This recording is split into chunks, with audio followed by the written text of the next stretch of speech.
గారు అధ్యక్ష అధ్యక్ష రెడ్డి గారు శంకర్ నాయక్ గారు అధ్యక్ష 20 మున్సిపాలిటీల్లో 3 మున్సిపాలిటీలు పటంచెర్ల కలపడం జరిగింది అధ్యక్ష. దీంట్లో ఒకటి అమీన్పూర్ అదే బొల్లారం తీసుకుంటే 1,00,000 జనాభా ఉంది అధ్యక్ష. అది ఒకటే డివిజన్ చేయడం జరిగింది అధ్యక్ష. 40,000కి చేసుకుంటే 2 డివిజన్లు అవుతాయి అధ్యక్ష. అదేవిధంగా పోలీస్ స్టేషన్ విషయంలో తీసుకుంటే ఆ పోలీస్ స్టేషన్ తీసుకుపోయి అమీన్పూర్లో కలపడం జరిగింది అధ్యక్ష. ఇప్పుడే తీసుకుపోయి డీజీపీ గారు కూడా నేను లెటర్ ఇవ్వడం జరిగింది అధ్యక్ష. తెల్లాపూర్ విషయంలో తీసుకుంటే అధ్యక్ష అక్కడ 20,000 బెడ్రూమ్లు కట్టడం జరిగింది అధ్యక్ష. 20,000 బెడ్రూమ్లు అంటే 4 వేసుకుంటే 80,000 రూపాయల జనాభా అక్కడ వస్తుంది అధ్యక్ష. అక్కడ తెల్లాపూర్ మున్సిపాలిటీలో సుమారు 5 గ్రామ పంచాయతీలు కలపడం జరిగింది అధ్యక్ష. 5 గ్రామ పంచాయతీలు కలిపిన తర్వాత కూడా సుమారు 4 అక్కడ డివిజన్లు రావాలి అధ్యక్ష. ఈ 4 డివిజన్లకు కేవలం 2 డివిజన్లు చేయడం జరుగుతుంది అధ్యక్ష. దీన్ని 4 డివిజన్ చేయాలని మీ ద్వారా మంత్రి గారు కోరుతున్నా అధ్యక్ష. అదేవిధంగా అమీన్పూర్ విషయంలో తీసుకుంటే అక్కడ 9 గ్రామ పంచాయతీలు 9 గ్రామ పంచాయతీల వల్ల విలీనం చేయడం జరిగింది అధ్యక్ష. 9 గ్రామ పంచాయతీలు విలీనం చేస్తే దాంట్లో కూడా అమీన్పూర్లో 4 డివిజన్లు వస్తాయి అధ్యక్ష. 4 డివిజన్లు వస్తాయి. దాన్ని కూడా మీ ద్వారా మంత్రి గారిని కోరుతా ఉన్నాం. అదేవిధంగా ఇప్పుడు వీళ్ళు ఏదైతే జిహెచ్ఎంసీలు చేస్తూ ఉన్నారో అక్కడ గ్రామ పంచాయతీ ట్యాక్స్ ఉన్నది, మున్సిపల్ ట్యాక్స్ ఉన్నది. మరి ఈ ట్యాక్స్ ఎగ్జంప్షన్ ఏదైతే గ్రామ పంచాయతీ ట్యాక్స్ ఉందో ఎన్ని సంవత్సరాలు సేమ్ వేగా నడిపిస్తారు అది మంత్రి గారు చెప్పాలని తెలియజేస్తున్నా. అదేవిధంగా అధ్యక్ష ఏదైతే ఇవి ఉన్నాయో అగ్రికల్చర్ ల్యాండ్స్ ఉన్నాయి, నాన్ అగ్రికల్చర్ ల్యాండ్స్ ఉన్నాయి. గతంలో ఇది ఏది హైదరాబాద్ ఉన్నదో హైదరాబాద్ ఉన్నప్పుడు మెట్రోపాలిటన్గా దీన్ని తీసుకోవడం జరిగింది. అదొక మెట్రోపాలిటన్గా తీసుకున్నప్పుడు ల్యాండ్ అక్విజిషన్ చేయడం జరిగింది. దీనికి ఏ విధంగా మనం ముందుకు పోతాం, దీనికి ఏ విధంగా మాస్టర్ ప్లాన్ వేస్తాం. ఈ మాస్టర్ ప్లాన్ వేసినప్పుడు చేంజ్ ఆఫ్ ల్యాండ్స్ చాలా ల్యాండ్స్ ఉన్నాయి. దీన్ని ఒక ప్లాన్ ప్రకారం పోతే అందరికి బెనిఫిట్ అవుతుందని తెలియజేస్తున్న అధ్యక్ష మీ ద్వారా.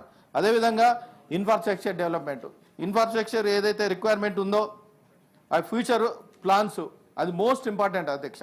అదేవిధంగా ఇప్పుడు ఎస్టీపీ ఉందా అధ్యక్ష, ఎస్టీపీ ఏదైతే సివరేజ్ ప్లాంట్ ఏదైతే ఉందో గ్రావిటీ కింద ఎస్టీపీ ప్లాంట్స్ ఎన్ని కడతా ఉన్నాం, ఎక్కడ ల్యాండ్ లొకేషన్ మనం తీసుకున్నాం. అదేవిధంగా పోలీస్ స్టేషన్ల విషయంలో తీసుకుంటే ఎన్ని ప్రజలకు ఎంతమందికి ఒక పోలీస్ స్టేషన్ పెడతా ఉన్నారు, ఒక సిఐ ఎస్ఐ ఏసీపీ లేకుంటే డీసీపీ, దాన్ని కూడా ఒక ప్లాన్ కంపల్సరీ ఫైర్ స్టేషన్ అధ్యక్ష మొన్న కూడా నేను మాట్లాడడం జరిగింది. ఈ ఫైర్ స్టేషన్ ఏంటంటే చాలా పెద్ద పెద్ద బంగ్లాలు వస్తున్నాయి, 40 ఫ్లోర్స్ 50 ఫ్లోర్స్ వస్తా ఉన్నాయి అధ్యక్ష. తెల్లాపూర్ విషయంలో తీసుకుంటే తెల్లాపూర్లో ప్రతి దగ్గర 40 ఫ్లోర్లు 50 ఫ్లోర్లు పర్మిషన్ ఇవ్వడం జరిగింది అధ్యక్ష. దీంట్లో మీరు ఫ్యూచర్లో తీసుకుంటే ఏంటంటే ఇక్కడనే కార్పొరేట్లు ఎక్కువైతాయి, ఎక్కడ ఫైర్ స్టేషన్ ఎన్ని ఫైర్ స్టేషన్లు పెడతా ఉన్నారు అధ్యక్ష. అదేవిధంగా ఇంటిగ్రేటెడ్ సర్వీసెస్, ఈ సర్వీసెస్ ఏంటంటే సపోజ్ ఎలక్ట్రికల్ ఉంది అధ్యక్ష, మన గ్రామ పంచాయతీకి జిహెచ్ఎంసీకి వేరే దగ్గర ఏంటంటే అండర్ గ్రౌండ్ వైర్స్ పోతూ ఉంటాయి. మరి అది ఏమైనా ప్లాన్ చేస్తూ ఉన్నారా? గతంలో ఇది ఏంటంటే 18 ఇయర్స్కి ఒకసారి పోల్స్ కండక్టర్స్ మనం చేంజ్ చేయాలి, అది మరి ఏమైనా ప్లాన్ చేస్తూ ఉన్నారా? ఈ విధంగా మొత్తము ఏదైతే ఉందో జిహెచ్ఎంసీలు కలిపిరో ఇవన్నీ మోస్ట్ ప్రాబ్లం. పటంచేరు విషయంలో తీసుకుంటే గతంలో 3 డివిజన్లు ఉండే అధ్యక్ష, 3 డివిజన్ని ఇప్పుడు 9 డివిజన్లు చేశారు. ఈ 3 మున్సిపాలిటీని తర్వాత 5 గ్రామ పంచాయతీలు 9 గ్రామ పంచాయతీని కలపడం జరిగింది అధ్యక్ష. ఈ కలపడంతో ఇప్పుడు మా పటంచేరు ఏదైతే ఉందో అక్కడ పోతే సంగారెడ్డి డిస్టిక్ కిందకి వస్తుంది, ఇక్కడ పోతే జిహెచ్ఎంసీ కింద రావాలి. తర్వాత ఏంటంటే కొల్లూరు పోలీస్ స్టేషన్ ఒకటి తీసుకుపోయి ఇక్కడ నార్సింగ్ ఏసీపీ కింద కల్పించారు. ఒక ప్లాన్ ప్రకారం ఏదైతే ఉందో ఒక ప్లాన్ ప్రకారం ఎందుకంటే మా అడ్వైస్ తీసుకుంటే ప్లాన్ ప్రకారం చెప్పడానికి వస్తుంది అధ్యక్ష. అదేవిధంగా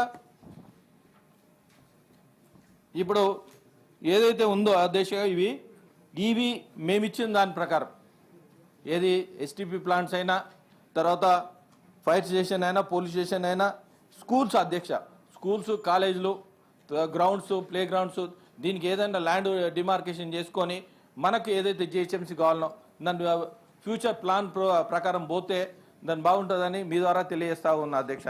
మా దగ్గర చుట్టూ రింగ్ రోడ్ ఏదైతే ఉందో రింగ్ రోడ్ లోపల బయట కూడా దీని మెర్జ్ అయినాయి అధ్యక్ష. ఏ జీచేసిలా మా ల్యాండ్స్ ఏమైతే ఉంటాయో ల్యాండ్ ప్రకారం చూసుకుంటే ఏరియా ఎక్కువ వస్తుంది అధ్యక్ష. ఏరియాకి వచ్చినప్పుడు జనాభా చాలా పెరుగుతుంది. పెరిగినప్పుడు దీని ప్రపోజల్గా మా పడంచేరు ఏదైతే 9 డివిజన్లు ఉన్నాయో 15 డివిజన్లు కావాలని మీ ద్వారా నేను కోరుతా ఉన్నా అధ్యక్ష. Thank you. Okay okay. Mirza Rahul అఫెండీజీ. Thank you, sir. Chairman Sahab, thanks for giving me an opportunity to speak on GHMC Amendment Bill. As on behalf of our party, All India Majlis Ittehadul Muslimin, Janab Akbaruddin Owaisi Sahab, Floor Leader Majlis Ittehadul Muslimin,